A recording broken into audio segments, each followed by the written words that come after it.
புதுச்சேரியை அடுத்து ஆரோவில் சர்வதேச நகரை அமைத்த அன்னை மிரா அல்பாசா பாரிஸில் 1878ஆம் ஆண்டு பிப்ரவரி 21ஆம் தேதி பிறந்தார்.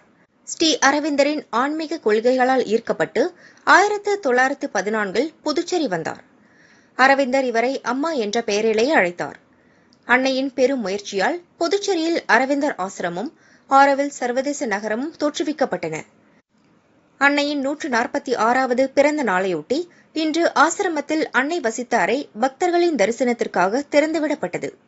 பல்வேறு மாநிலம் மற்றும் வெளிநாடுகளில் இருந்து வந்திருந்த பக்தர்கள் நீண்ட வரிசையில் காத்திருந்து வழிபட்டு கூட்டு தியானத்தில் ஈடுபட்டனர்.